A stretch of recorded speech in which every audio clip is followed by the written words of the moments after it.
नमस्कार, AP online MP में आपका एक बार पुनः स्वागत है। तो चलिए आज हम बात करते हैं एक बहुत ही महत्वपूर्ण नोटिफिकेशन जो अभी हाल ही में जारी हुई है। इसकी प्रारंभिक डेट कब है, इसका लास्ट डेट कब है, आप किस फॉर्म के लिए कौन सा एलिजिबिलिटी है। तो चलिए बिना देरी के स्टार्ट करते हैं। अपने गूगल क्रोम की होम स्क्रीन पर चलते हैं। इसमें हम चलते हैं DSSB, ठीक है, दिल्ली सब ऑर्डिनेट सर्विस सिलेक्शन बोर्ड। ये आपको कहाँ पर मिलेगा? सेम प्रोसीजर है, आप सरकारी रिजल्ट.com पे जाइएगा। वहाँ पे लेटेस्ट एग्जाम में सबसे ऊपर ही लिखा हुआ DSSB वैकेंसी, तो वहाँ पे आप क्लिक करिएगा, उसके नीचे आपको ये नोटिफिकेशन मिल जाएगा। तो चलिए बिना देरी के स्टार्ट करते हैं। सबसे पहले तो वीडियो को लाइक करिएगा और चैनल को सब्सक्राइब करिएगा। इसकी ओपनिंग डेट है 21 नवंबर 2023 और इसके फॉर्म भरने की लास्ट डेट है 20 दिसंबर 2023। तो आप लोग बिना लास्ट डेट का इंतजार किए हुए आप इस फॉर्म को भरिए, ठीक है। सबसे पहले देखिए किसकी पोस्ट निकली है, फार्मासिस्ट की पोस्ट है और इसकी टोटल पोस्ट है 42, ठीक है, डायरेक्टोरेट ऑफ आयुष।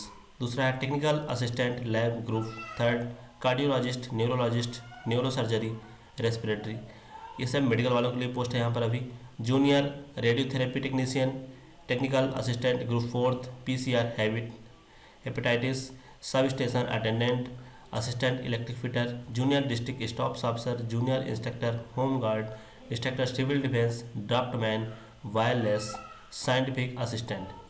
इसके बाद senior laboratory assistant, junior lab assistant, preservation supervisor, assistant micro photographist, xerox operator, junior librarian, book binder, library attendant. इसके बाद nurse grade A, special education teacher, architectural assistants, psychotherapist, assistant direction, radiographer, ये सभी post यहाँ पे निकली हुई है। Computer lab IT assistant के लिए भी है, ऑपरेशन थिएटर असिस्टेंट के लिए, डेंटल हाइजीनिस्ट के लिए भी है, प्लास्टर असिस्टेंट के लिए भी है, लेबोरेटरी अटेंडेंट के लिए भी है, ठीक है। ये साइंटिफिक असिस्टेंट, असिस्टेंट मैनेजर के लिए भी यहाँ पर पोस्ट निकली हुई है, लाइब्रेरियन, लेजिस्लेटिव असेंबली सेक्रेटरिस्ट के लिए भी एक पोस्ट है, असिस्टेंट सुपरविन। तो ये इतनी सारी पोस्ट हैं, टोटल मिला के इसमें 863 पोस्ट हैं। अलग अलग कैटेगरी वाइज अलग अलग पोस्ट यहाँ पे दी हुई हैं। टोटल पोस्ट 863 हैं। इसके बारे में देखिए, अब चलते हैं थोड़ा सा डिटेल में कि किस पोस्ट के लिए क्या क्वालिफिकेशन यहाँ पे लिया गया है। सबसे पहले जैसे हम बात करते हैं फार्मासिस्ट, फार्मासिस्ट के लिए क्या होना चाहिए, तो आपके पास जो क्वालिफिकेशन होना चाहिए 10+2 विद साइंस सब्जेक्ट, मतलब आप साइंस सब्जेक्ट से होना, बायो से होना चाहिए। इसके बाद डिप्लोमा होना चाहिए आपके पास होम्योपैथी फार्मासिस्ट का, ठीक है। तो ये बहुत अच्छी पोस्ट है, सैलरी 29,000 से लेकर 92,000 लेवल तक है।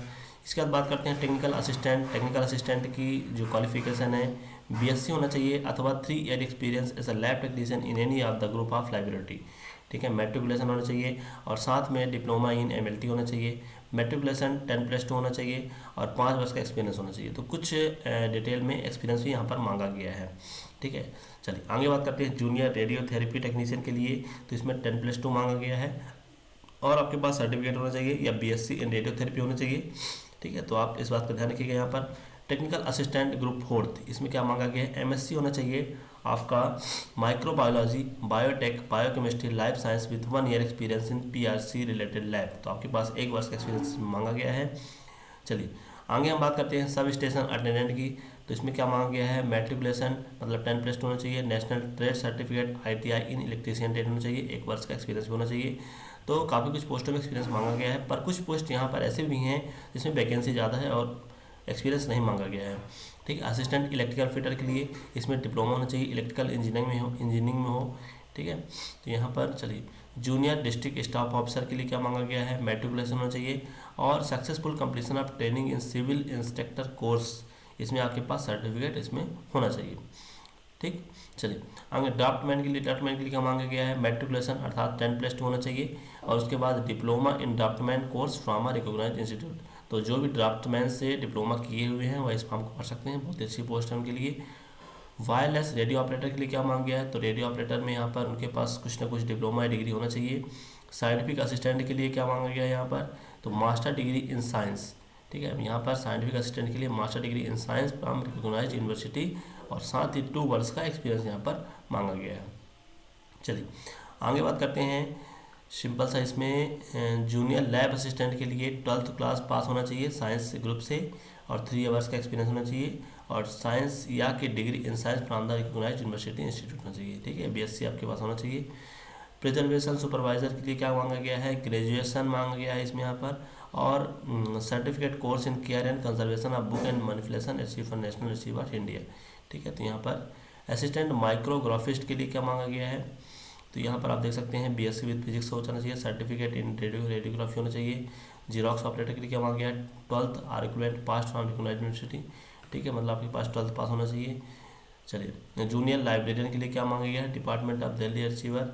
इसमें जो क्वालिफिकेशन है 12th होना चाहिए अथवा diploma in library and information science from a recognised university institution.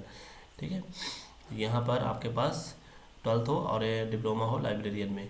Book binder के लिए आपके पास क्या होना चाहिए, बुक बाइंडर के लिए ITI इन बुक बाइंडिंग होना चाहिए। डिपार्टमेंट ऑफ लाइब्रेरी अटेंडेंट के लिए क्या होना चाहिए, तो यहाँ पर वही है मैट्रिकुलेशन 10+ होना चाहिए। Certificate course in library and information science from a recognised board university institution. ठीक है, तो आपके पास ये योग्यता होनी चाहिए।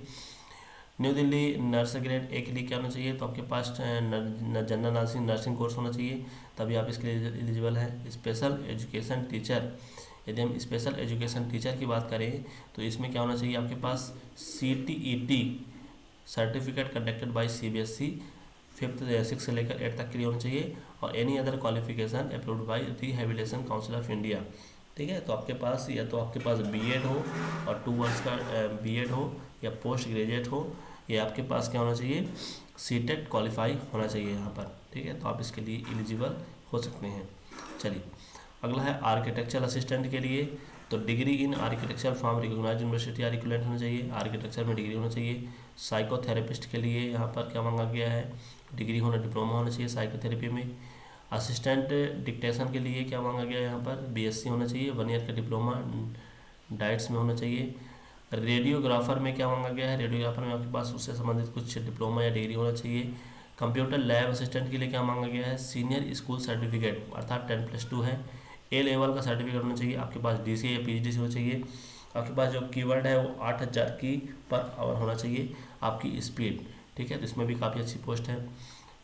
चलिए, इसके बाद बात करते हैं ऑपरेशन थिएटर असिस्टेंट में भी कुछ यहाँ पर चीज़ मांगी गई है। डेंटल हाइजीनिस्ट में डेंटल से संबंधित आपके पास डिग्री होना चाहिए। यहाँ पर OT असिस्टेंट फॉर हॉस्पिटल, तो यहाँ पर ये प्लास्टर असिस्टेंट। ठीक है, यहाँ पर भी ये चीज़ मांगी गई है। यहाँ पर असिस्टेंट सेक्शन ऑफिसर के लिए यहाँ पर देखेंगे तो डिग्री इन आर्ट, कॉमर्स, साइंस और एग्रीकल्चर यहाँ पर मांगा गया है। ठीक है, इसमें कुछ पोस्ट ऐसे भी जिसमें एक्सपीरियंस नहीं मांगा गया, तो यहाँ पर जैसे एक्सपीरियंस नहीं है। फोरमैन वर्कर के लिए मेट्रिकुलेशन होना चाहिए अथवा ड्राफ्टमैन होना चाहिए। लेबोरेटरी असिस्टेंट के लिए यहाँ पर क्या मांगा गया है, 10th+ होना चाहिए फ्रॉम अ रिकॉग्नाइज्ड बोर्ड। ठीक है, 1 year experience as laboratory attendant in recognised institution. इसके बाद बात करते हैं आगे पोस्ट के बारे में। साइंटिफिक असिस्टेंट फॉरेंसिक साइंस के लिए तो मास्टर डिग्री इसमें होना चाहिए। असिस्टेंट इंफॉर्मेशन ऑफिसर में देखे जाए तो यहाँ पर भी degree in journalism mass communication, तो पत्रकारिता वालों के लिए भी यहाँ पर एक पोस्ट दी गई है। ठीक है, और आगे बात करते हैं मैनेजर में। मैनेजर की बात करें तो bachelor degree from a recognised university with minimum 50% marks, साथ में 3 वर्ष का इसमें एक्सपीरियंस मांगा गया है। वर्क असिस्टेंट के बारे में बात करें तो 10+2 है यहाँ पर, और डिग्री इन एग्रीकल्चर और बॉटनी होना चाहिए। इस प्रकार से ड्राफ्टमैन ग्रेड 3, तो ये भी अच्छी सारी पोस्ट यहाँ पर। लाइब्रेरियन के यहाँ पर देखा जाए तो वही आपके पास कंप्यूटर एप्लीकेशन डिग्री होना चाहिए। लाइब्रेरी इंफॉर्मेशन साइंस के लिए होना चाहिए यहाँ पर। चलिए, असिस्टेंट सुपरिटेंडेंट के लिए यदि पोस्ट की बात करें तो यहाँ पर भी काफ़ी कुछ पोस्ट यहाँ पर मांगी गई है। तो ये है कुछ प्रमुख वैकेंसियाँ और इनमें क्या क्या चीज़ें यहाँ पे मांगी गई हैं। ठीक है, इसके बाद यदि हम देखते हैं इसमें जो पैटर्न है, क्या क्या पैटर्न यहाँ पे रखा गया है, हाउ टू अप्लाई कैसे करेंगे। तो इस फॉर्म को अप्लाई करने के लिए आपके पास ये लिंक है https://dsspionline.nic.in, तो आप इसमें क्लिक करिएगा। इसमें क्लिक करने के बाद आपके सामने होम पेज ओपन होगा, तो आप उसमें रजिस्ट्रेशन कर सकते हैं। रजिस्ट्रेशन करने के बाद आप उसमें पूरा फॉर्म फिल करिएगा। लास्ट में उसमें पेमेंट का मोड होगा। पेमेंट आप किसी माध्यम से कर सकते हैं, 100 रुपये का आपको पेमेंट करना है। चलिए, एग्जामिनेशन यदि हम बात करें इसकी एग्जामिनेशन स्कीम की, तो क्या क्या इसमें पैटर्न है। सबसे पहले 1 टायर फर्स्ट होगा, टायर फर्स्ट जनरल होगा, जिसमें पोस्ट कोड दिए हुए हैं। आप जिस फॉर्म के लिए अप्लाई करेंगे आपका वह पोस्ट कोड है, तो यहाँ पर इन पोस्ट कोडों के लिए जो टायर फर्स्ट एग्ज़ाम है, यदि आपके पास ये पोस्ट कोड है, ठीक है, यदि आप इसके लिए अप्लाई कर रहे हैं तो आपका टाइम ड्यूरेशन 2 घंटे का, टोटल क्वेश्चन 200 नंबर का, टोटल मार्क्स 200 नंबर का, टोटल 200 नंबर का होगा। ठीक है, सिलेबस में क्या क्या होगा, तो जनरल अवेयरनेस होगा, general intelligence and reasoning ability, इसके बाद मैथ न्यूमेरिकल एबिलिटी, इसके बाद test of Hindi language and comprehension, उसके बाद test of English language and comprehension. मतलब 50 नंबर 5 पार्ट इसमें होंगे। ठीक है, जीके हो गया, मैथ रीजनिंग हो गया, और हिंदी हो गया, और इंग्लिश हो गया। तो 40 मार्क इस सेक्शन यहाँ पर। इसी प्रकार यदि आप टेक्निकल के लिए अप्लाई कर रहे हैं, टेक्निकल के लिए ये सारे पोस्ट कोड हैं, तो यहाँ पर भी सेम प्रोसीजर है, 200 क्वेश्चन 200 नंबर। और यहाँ पर जो पोर्शन होगा आपके पास, ये 5 सब्जेक्ट तो आएंगे पहले 100 नंबर के। ठीक है, जो 20-20 नंबर के रहेंगे 5 सब्जेक्ट जो पहले वाले में आ रहे थे। और यहाँ पर जो सेक्शन बी रहेगा वो भी 100 नंबर का आएगा, जो आपके पर्टिकुलर सेक्शन से रिलेटेड करेगा। अगला है 1 टायर टीचिंग टेक्निकल पोस्ट। जो टीचिंग के लिए जो पोस्ट है, सेम वही प्रोसीजर यहाँ पर भी है। तो वहाँ पर भी same 5 number, general awareness, general intelligence, reasoning, math, Hindi language, comprehension. तो ये इसमें टायर सी के लिए है। और जो सेक्शन बी है उसमें 100 नंबर की आपके इसमें बीएड से संबंधित क्वेश्चन रहेंगे। ठीक है, इसके बाद यदि हम बात करें टायर 2, टायर 2 में क्या रहेगा, टायर 2 मतलब पेपर, ये तो टायर फर्स्ट थे। यदि आप टायर फर्स्ट क्वालिफाई करते हैं तो आपके पास टायर 2 होगा। टायर 2 के लिए भी लगभग सिलेबस सेम है। ठीक है, सभी जो टायर 2 के लिए भी लगभग सिलेबस यहाँ पर सेम रखा गया है। परंतु यहाँ पर ध्यान रखिएगा, टायर 2 जनरल सिर्फ इस पोस्ट के लिए होगा, 101 23 और 107 23 के लिए। बाकी सभी के लिए सिर्फ टायर फर्स्ट ही कंडक्ट कराया जाएगा। ठीक है, तो ध्यान देने वाली बात यह है कि सिर्फ इस पोस्ट के लिए यदि अप्लाई करें तो आपको 2 पेपर देने पड़ेंगे। बाकी अदर पोस्टों के लिए आपको सिर्फ 1 पेपर में यह बेहतरीन नौकरी आपके पास आ जाएगी। इसमें एक बात ध्यान रखिएगा, निगेटिव मार्किंग जो होगा will be applicable and deduction of 0.25 marks and will be made for each wrong answer MCQ answer. तो आपके पास 1/4 माइनस मार्किंग रहेगा यहाँ पर। ठीक है, मोड ऑफ जो सिलेक्शन होगा, तो selection will be made of 1 tyre and 2 tyre examination. जिसमें फर्स्ट है तो बस फर्स्ट के आधार पे, जिसमें सेकंड है तो आपको सेकंड के आधार पे इसमें सिलेक्शन दिया जाएगा। ठीक है, तो ये थी हमारी इसमें जो एज रिलैक्सेशन की बात करें, तो एज इसमें काफ़ी रिलैक्सेशन दिया गया है। SC ST के लिए 5 वर्ष, OBC के लिए 3 वर्ष। ठीक है, तो ये रिलैक्सेशन यहाँ पे दिया गया है। तो ये थी आज की हमारी बहुत ही महत्वपूर्ण वीडियो DSSB के अंतर्गत जो वैकेंसी निकली हैं उसके बारे में। तो आप लोग इस फॉर्म को बिल्कुल भी मत छोड़िए। जिस भी आप कैटेगरी में आते हैं, जो भी आपके पास क्वालिफिकेशन है, उसके आधार पे आप इस फॉर्म को फिलअप करिए और एक बेहतरीन भारत सरकार के अंतर्गत नौकरी पाइए, और वह भी मात्र 100 रुपये के अंतर्गत। ठीक है, धन्यवाद दोस्तों। तो अप्लाई करने से पहले हमारे चैनल को सब्सक्राइब करें और वीडियो को लाइक करें। धन्यवाद।